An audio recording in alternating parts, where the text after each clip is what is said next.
Hello, hi and welcome back to my YouTube channel. For those yang baru dalam channel ni, korang jangan lupa tekan button like and subscribe. And I just nak remind you guys macam biasa, kalau korang nak share story dengan I, korang just DM je I dekat Instagram. Link dekat description box dekat bawah.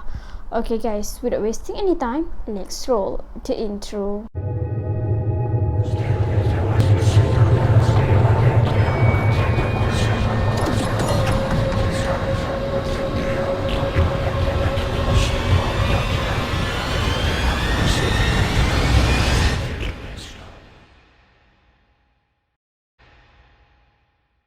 Guys, untuk video kali ni, I nak share dekat korang kisah yang I rasa dia agak unik tau.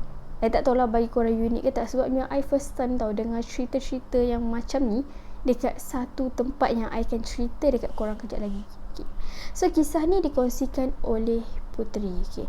So, Putri ni sebenarnya duduk dekat KL dan dia ada kampung yang terletak dekat Perak. Okay. Tapi guys, dia tak bagi tahu tau Perak tu dekat area mana, dekat daerah mana, semua dia tak bagi tahu. Yang dia bagi tahu cuma negeri Perak je. I tak tahulah, maybe kalau I cerita kejap lagi korang dapat detect Perak tu dekat mana apa semua kan. Kalau korang tahu, korang boleh komen dekat bawah. Okay. So nak dijadikan cerita, time tu adalah hujung minggu ke cuti sekolah macam tu lah. Sebabnya selalunya cuti-cuti macam ni, parents akan bawa anak-anak pergi holiday, balik kampung, betul tak? So time tu ayah si Putri ni bawa diorang satu family ni balik kampung diorang dekat Perak. Tapi Putri kata kampung dia ni bukan macam kampung orang lain tau. Like macam ada sawah padi, ada parit apa semua tu. Kampung dia ni sebenarnya dekat satu kawasan taman. Tapi taman yang kos rendah lah. Kalau kita tengok dia punya design, dia punya layout kan, memang dia design lama punya. Okay. So waktu tu bukan diorang satu family je tau yang balik, sebab ayah dia ni ada 5 orang adik-beradik. So 5 ni balik serentak time tu. So macam hari raya lah guys, memang akan riuh rumah, daripada perang tamu sampai dapur memang akan riuh lah kan. Dengan cucu-cucunya lagi, dengan menantu, dengan anak-anak diorang kan. Memang Putri kata time tu memang best lah, sebabnya diorang dapat berkumpul satu family besar. Okay. So guys, cerita ni sebenarnya bukan berkaitan dengan rumah atuk dia tu. I lupa nak beritahu korang. Sebenarnya nenek si Putri ni, diorang tak panggil nenek tau, tapi diorang panggil sebagai Tok Mama. Dan husband nenek dia pun dah tak ada dah guys time ni. Kiranya nenek dia memang tinggal seorang je dekat Perak tu. Dan macam tadi kita balik kepada cerita tadi. Okay, kisah ni sebenarnya bukan berkaitan dengan rumah Tok Mama dia, tapi berkaitan dengan rumah yang berdekatan dengan Plaza Tol yang dekat pula dengan rumah Tok Mama dia. Okay. So nak jadikan cerita, diorang ni kalau balik dekat Perak tu, diorang satu family besar ni, which is adik-beradik ayah dia apa semua tu, yang diorang berkumpul satu rumah tu. Diorang akan pergi satu tempat ni, memang wajib lah diorang kata diorang akan pergi, which is tempat tu tempat macam air terjun, boleh mandi. Air terjun kan macam sejuk kan. So diorang memang akan pergi berkelah lah dekat situ. Sebabnya dia kata, Putri kata tempat tu dia unik sikit, sebabnya dia ada satu air panas macam telaga, apa orang kata telaga, perigi macam tu lah. Dan dalam tu air panas. So memang air panas yang semula jadi, bukannya air panas yang daripada saluran paip tu. Bukan. Memang semula jadi dekat kawasan air terjun tu. So kiranya kalau diorang pergi mandi dekat situ, diorang dapat rasa dua air semula jadi, which is air terjun tu dengan air yang panas tu. Malam sebelum yang diorang nak pergi air terjun esok tu, so malam tu diorang satu family besar ni tengah bersembang dekat ruang tamu tau guys. Yelah, biasalah dah lama tak jumpa. So waktu tu yang diorang dapat berkumpul je lah, diorang akan tidur lewat sikit, nak sembang-sembang apa semua kan. Okay. So waktu diorang tengah rancak sangat sembang ni, tiba-tiba je Tok Mama dia buka cerita pasal kisah seram. Apa yang Tok Mama dia cuba sampaikan, kisah ni berdekatan dengan Plaza Tol yang dekat dengan rumah taman tu.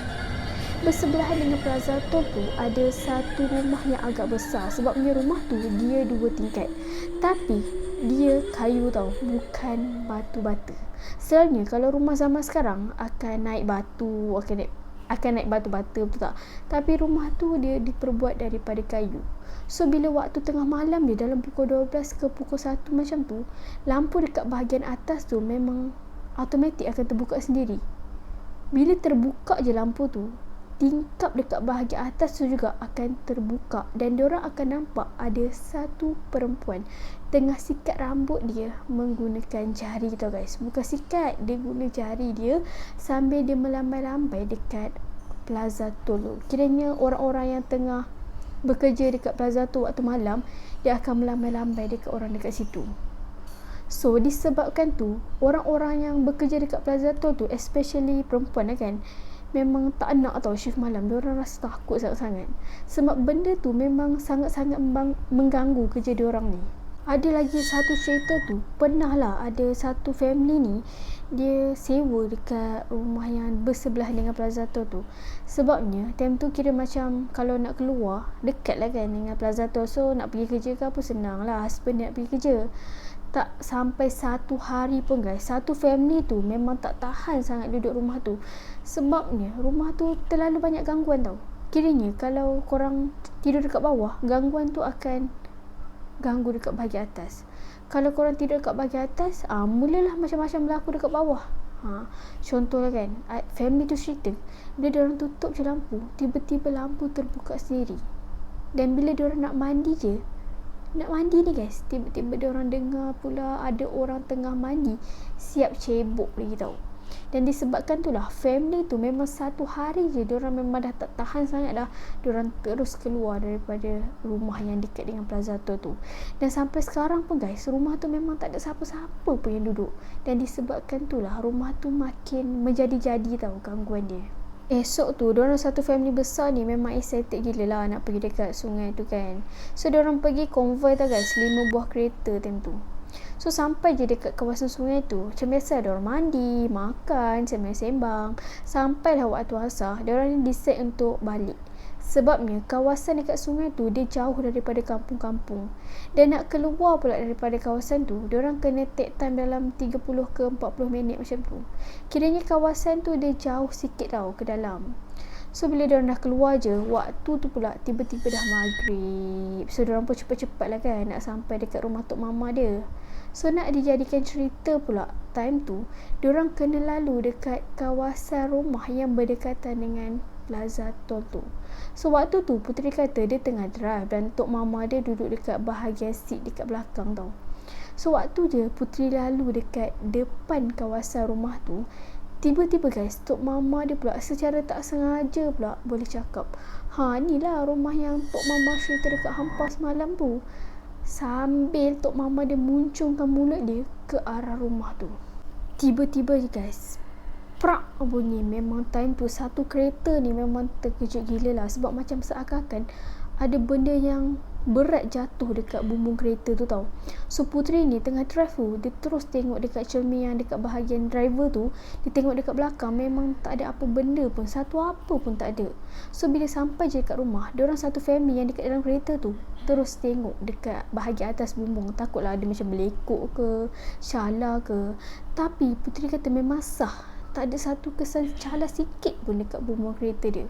Guys, korang nak tahu tak, time tu tok mama dia dengan selambanya sambil senyum sinis tu boleh cakap macam ni tau.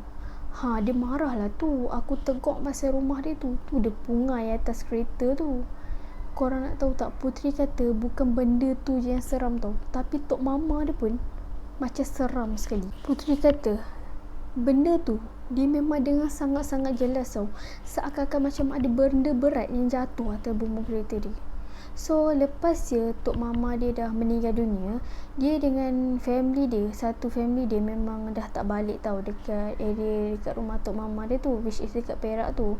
Dan Puteri pernah lah lalu dekat Plaza Tol tu, dan Puteri kata rumah tu dia masih utuh lagi, even dia diperbuat daripada kayu. Guys, sebenarnya I pun tak tahu tau Plaza Tol tu dekat mana. So kalau korang tahu, korang boleh komen dekat bawah dekat mana Plaza Tol tu. Yelah, sebabnya banyak guys Plaza Tol dekat Perak ni kan. So I pun tak dapat detect Plaza Tol dekat area mana. So itulah kisah yang dikongsikan oleh Puteri berdasarkan kepada pengalaman dia sendiri dengan kisah yang diceritakan oleh tok mama dia. tu je lah video kita untuk kali ni. If korang belum tekan button like and subscribe, korang boleh tekan sekarang. Dan jangan lupa juga tekan bell notification supaya korang tak terlepas dengan video-video yang akan datang. So stay tuned on my next video. Bye.